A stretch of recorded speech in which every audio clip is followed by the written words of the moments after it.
गया और ये वही क्वेश्चन है जो नॉर्मल तरीके से जो नॉर्मल तरीके से जो क्वेश्चन किसी भी कोचिंग के द्वारा जो सजेस्ट किया गया और वही क्वेश्चन लगातार आप एग्जामिनेशन में भी लाते हैं। तो इसमें सिर्फ बीपीएससी ही चोर तो अब भरा है, लेकिन बीपीएससी को कंडक्ट कौन करती है? व्यवस्था सरकार कंडक्ट करती है। बीपीएससी चेयरमैन बनाता कौन है? एक तो रिटायरमेंट करने वाला चेयरमैन को भी बना दिया जाता और जिस पर निगरानी होता उसको बना दिया जाता। तो सरकार क्यों चुप है? एक तो सबसे बड़ा सवाल ये है। दूसरा, ये 4 सिस्टम के द्वारा लगातार नालंदा ही एक शहर ऐसा क्यों है जो 90 के पहले से लेकर के आज तक एक शहर से लगभग सभी एग्जामिनेशन के पेपर लीक आउट होते रहे, बड़े और छोटे स्केल पर।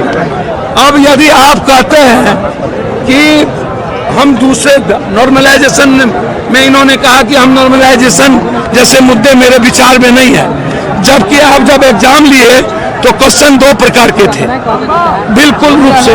तो अब तो सारे लगभग 4 लाख बच्चे, 12,000 बच्चे यदि हमारे उस एग्जामिनेशन, सरल एग्जामिनेशन के तहत आ भी जाएंगे और आप यदि इसको नहीं बदलते तब भी 4 लाख के लगभग बच्चे प्रभावित हो गए और मर जाएंगे।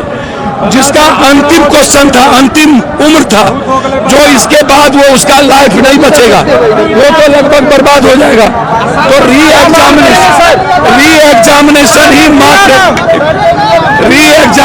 ही मात्र एक उपाय है।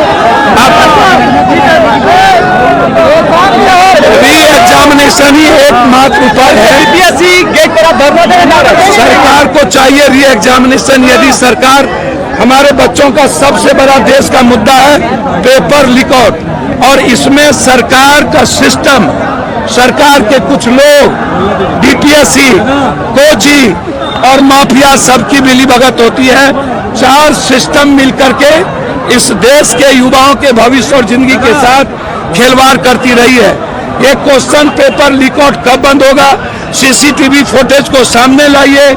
12,000 बच्चे का एग्जामिनेशन यदि कैंसिल हुआ तो सभी बच्चों का एग्जामिनेशन को कैंसिल करिए और उसके बाद नए क्वेश्चनर के द्वारा एग्जाम लीजिए। यदि आप ऐसा नहीं करेंगे तो हमारे जैसे लोगों को बच्चे के भविष्य के लिए मरने के अलावा कोई रास्ता नहीं है। जरूरत पड़ेगी, यदि गवर्नमेंट ने कोई निर्णय नहीं लिया तो हम बीपीएससी गेट के आगे हम भूख हड़ताल